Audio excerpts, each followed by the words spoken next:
अस्सलामुअलैकुम, मेरा नाम है वरीना नाज। मैं आज आपको एक कहानी पढ़कर सुनाऊंगी जिसका नाम है बुढ़िया की बकरी। एक नेकदिल और इंसाफ पसंद बादशाह था जो अपनी रियाया का बहुत ख्याल रखता था। एक दफा का जिक्र है कि वो जंगल से गुजर रहा था जहाँ शाम हो जाने की वजह से उसे खेमा डालना पड़कर रुकना पड़ा। खेमे से कुछ दूर इसके सिपाहियों ने एक बकरी पकड़ी और जो लावारिस घूम रही थी। सिपाही भूखे थे, उसलिए उन्होंने इसे जंगली बकरी समझकर ज़ुबा कर दिया और भूनकर खा गए। मगर वो दरअसल एक गरीब बूढ़ी औरत की बकरी थी और उसके 3 छोटे बच्चे उस बकरी के दूध पर ही पल रहे थे। बुढ़िया ये सोचकर परेशान हो गई कि अब उसके बच्चों का क्या होगा। वो इन सिपाहियों की हरकत पर इंसाफ मांगने के लिए बादशाह के खेमे तक जा पहुंची, मगर सिपाहियों ने उसे भगा दिया। बुढ़िया करीब के एक पुल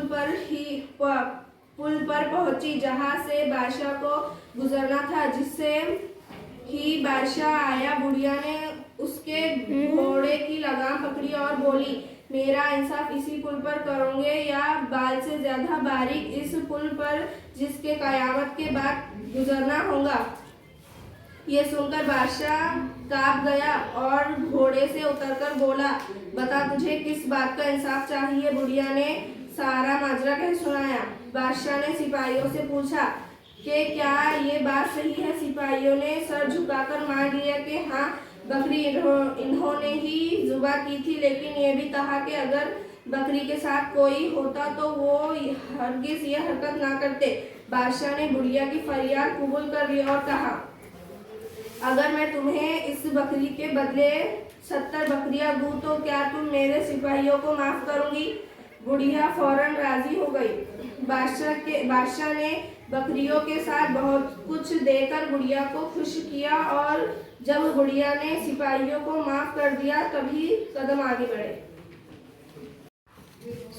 इस कहानी का खुलासा सारा बोल सकते हैं? जी ठीक है, शाबाश, बोलिए।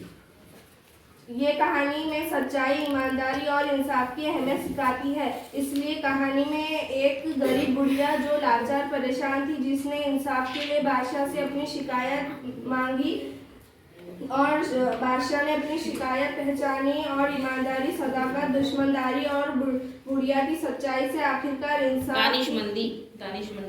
दानिशमंदी से और बुढ़िया की सच्चाई से आखिरकार इंसाफ की जीत को मुमकिन बना।